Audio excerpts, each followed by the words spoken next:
Carrie, thank you kindly. All right, guys, here's the deal. Yardbarker released their 100 bold predictions for the NFL season, and here are some of the more notable, including positive statements for the Eagles and Jaguars, and not so positive for Todd Gurley and Mike Tomlin. Are we ready? Cool. Let's get it. Let's start with the Steelers head coach fact or fiction. Mike Tomlin will have his first losing season in Pittsburgh. I'm looking at you, Steelers Fiction. Fan. Fiction. Is this hard or head? Mike Tomlin and the Pittsburgh Steelers will win the AFC North. That's what they will do. They will they will have a better record than the Cleveland Browns. They will have a better record than the Baltimore Ravens. And don't even get me started with Cincinnati, even though I'm not quite as hard on them because Marvin Lewis is no longer there. Bottom line is that it is fiction.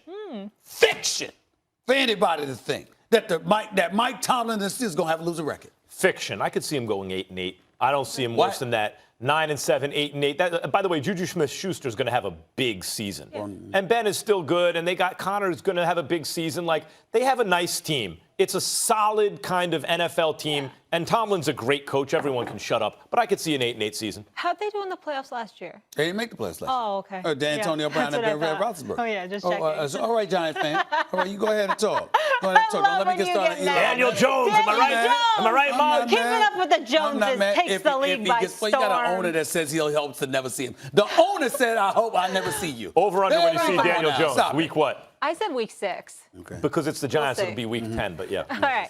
Molly will be depressed by week 4. But whatever, guys. Right. The Chiefs were the #1 seed in the AFC last season. Fact or fiction, the Chiefs will again be the top seed this season. Max Keller. Fact.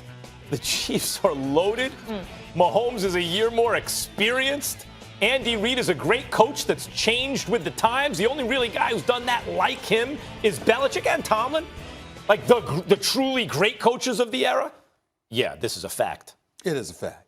Not just Patrick Mahomes. My brother from another mother, Travis Kelce, is going to show out this year. Officially the best tight end in the business. Right. He will show you why this season.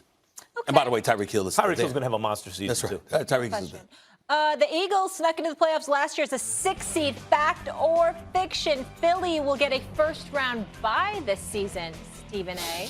Ooh, that's a tough one. They're winning the NFC East. They're winning the division, okay?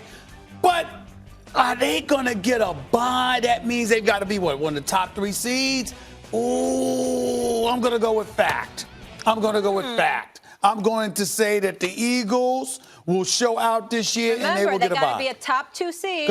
Top 2. Yes, they got to be top 2. 2. So that would be New Orleans Rams. I know you spend a lot of time in Philly. I'm rolling with the Eagles. I'm rolling with the Eagles. It's a fact. Jerry Jones don't want to pay Ezekiel Elliott. That's going to cost the Cowboys some games early. I'm rolling with the Eagles. I'm going to say fact also. Let me tell you something. Coach quarterback, Carson Wentz. And by the way, for all those Eagles fans mad at Joe Santaloquito, who wrote the article, they thought exposed stuff in the locker room, right, Carson Wentz. What I have heard out of Philadelphia since that article is Wentz took that to heart, has become a much better leader and teammate. Not that he was ever a bad one, but has really accepted the responsibility. If Wentz has that Foles stuff now, the Eagles are going to be a juggernaut. I just wish you stopped bringing up Joe Santaloquito. The guy's a good guy. He's a damn good reporter. And the fact is, ain't nobody thinking about going at him. They were looking at Carson Wentz. I'm saying the point is when people do pieces like behind the scenes stuff that gives the fans information, sometimes fans, there's a backlash because they feel like they're downing the team. But in fact, it can be constructive. It's not all like for about 24 hours, and then after that, they focus on the player that was being talked about because they don't give a damn about the reporter. They give a damn about the player. They knew what he was writing was true to some degree. They knew that. Last season, Baker Mayfield had 27 passing touchdowns as a rookie. Fact or fiction, Baker throws for more than 30.5 TDs in 2019, and the dog pound goes wild. Fact, I'm taking the way over on this. Yeah, you are. Yep. Yeah, there's no challenge there. Odell Beckham Jr., Jarvis Landry, and those boys, of course, they're going to do that. Oh, fact? That doesn't mean they're going to win the division. That just means because the Steelers are way better. That's I forgot. Okay, I'll remember. Todd Gurley had his season derailed by injury in 2018. Fact or fiction, Gurley will have less than 1,000 yards rushing in 2019. No, I think that's fiction. I think that he's too gifted. I think they'll find he'll surge on later, whatever. They'll protect him early, but I think ultimately Todd Gurley, with what he brings to the table, he's just too gifted to have less than 1,000 yards. I think, especially in Southern California, under those conditions that he'll be playing at least half the season with those 8 home games, I definitely think that Todd Gurley is going to have more than 1,000 yards rushing. Do you think he's going to have under 70 yards a game? No. Gurley's going to have over 1,000 yards rushing. By the way, he didn't put up like eye-popping rushing numbers last year, scored 17 TDs, but he had over 1,200 yards. Even if you take 200 yards off of last year, he's over 1,000. Yeah. All right, let's see what else I have for you. The Jags finished with only 4 wins and landed in the basement of the AFC South last season. Fact or fiction? I find this team very, very interesting. Old St. Nick has come to town, everybody. Remember this. Jacksonville wins the division in 2019. Max Kell. Fiction. You have teams in that division who are better than Jacksonville. Okay. I think Foles is the kind of quarterback where Jacksonville sneaks in as a wild card. By the way, Coughlin team, right? Coughlin's done this with the Giants. Sneaks in as a wild card. Boy, they could go on a run. But if you're talking about winning the division, I don't know if they have the firepower on offense. I'm going to say it's fact. Nick Foles is clearly not Blake Bortles. I think he's an upgrade. Obviously, he has to perform. But I think that not having a turnover-prone quarterback with that defense, remember they drafted that kid Josh Allen, him with Calais Campbell and the crew rushing the quarterback, and then you got some of the elite guys in their secondary led by Ramsey. I think their defense are going to be monsters. I think that they're going to give the offense plenty of opportunities to produce. I think Nick Foles is going to produce more than he messes up, and I think as a result, even though Tennessee can't be ignored, Indy's clearly not the same without Luck. Houston's going to be a bit compromised without Lamar Miller, even though you still got Deshaun and you got Hopkins. Yep. I'm going to go with Jacksonville to win this. And Leonard Fournette should be healthy for the whole season. Right, that's true. And that adds to the offense, obviously. I think this question even exists because Andrew Luck is gone, right? So then the question is, what does Brissett have? Brissett was thought highly enough of by Bill Belichick to draft him with 3rd round. I mean, that's not 2nd or 3rd round.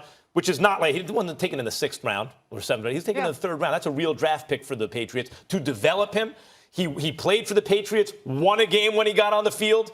That's a hell of a backup quarterback to have. He has upside. The Colts may be better than people realize. And the Texans, Deshaun Watson, I think that's the team that wins the division. The one team that has me worried about them, the one thing that has me worried about the Jacksonville Jaguars is that I don't think Tom Coughlin and those boys did enough to help Nick Foles in terms of the weapons available to him. But I do believe, I'm making my proclamation because I think their defense is so elite that I think their defense is going to wreak havoc throughout the league and the division, throughout the conference and the division this year. And I think that's what's going to You know what else, too, there, when you talk about the receivers not having the great weapons, wasn't Marquise Lee was injured last year, too. So they had a lot of injuries. By the way, Marquise Lee, like in college, think of how good a receiver in the pros Robert Woods is, right? Like Marquise Lee was on that team and considered, they were both excellent, but he was considered the guy with more upside, and he kind of gets forgotten because he's been hurt. Yeah. But you're right, he has upside. This Jaguars team, the reason I bring up Coughlin, reminds me in many ways of the Giants team that won a couple Super Bowls.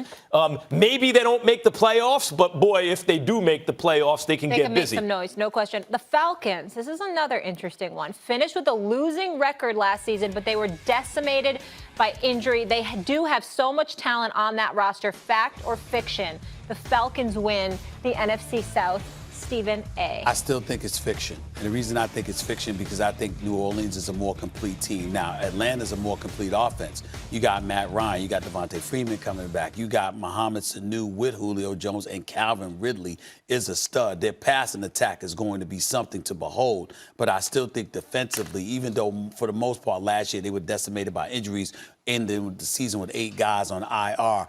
I just think their defense is a huge question mark. I don't look at New Orleans as having that problem. I think they're more well-balanced. I think Drew Brees is better than Matt Ryan. I think Michael Thomas is a reliable weapon. I think Alvin Kamara is a stud. And so you take those things into consideration along with playing in that dome in New Orleans. I'm going to give New Orleans this advantage, and I think this could end up being the last year of Drew Brees' career. I think they're going to show out. I think New Orleans may be the best team in football. Time will tell, all things considered. It's nothing against the Falcons, who are up and down. Like, they're a weird franchise. 1 year, and it's year to year. Like, oh, my God, they're great. And sometimes even in halves, they're up and down. It hasn't been the same since Shanahan left the offense. Just hasn't been the same. And not only do I think, are they in the same division with a team that may be the best in football in New Orleans, top to bottom, when you consider the playoffs and experience and everything, too, the Panthers are my sleeper pick.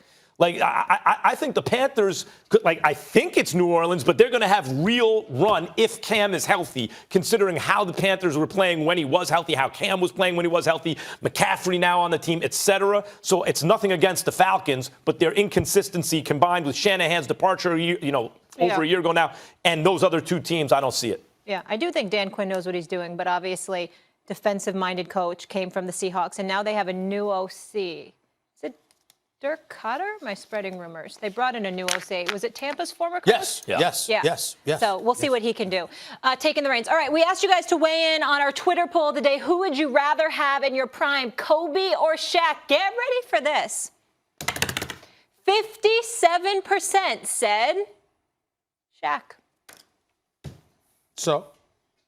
I mean, they went to 3 finals. Shaq was the finals MVP 3 years. Listen, you're talking about dominance. Maybe the most dominant force we've seen in our lifetime. There's no denying that.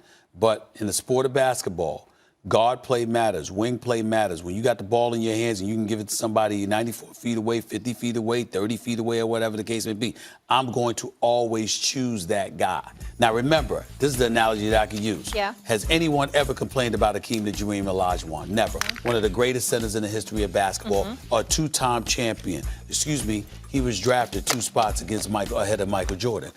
Hakeem Olajuwon is one of the greatest ever, but he was no MJ. He was a center. But here's the and difference. guess, by the way, he also won those 2 titles when MJ walked away. And one against Shaq. Knicks. He swept He Shaq swept and Penny Shaq. in them. Yes, he did. But the difference is Kobe was basically Michael Jordan, but not quite. Jordan was better. I mean, when you're saying Jordan, he's in a category by himself. But Kobe, Shaq, there's never been a pair both that great, both in their physical primes, the way Kobe and Shaq were. You can't go wrong with either guy.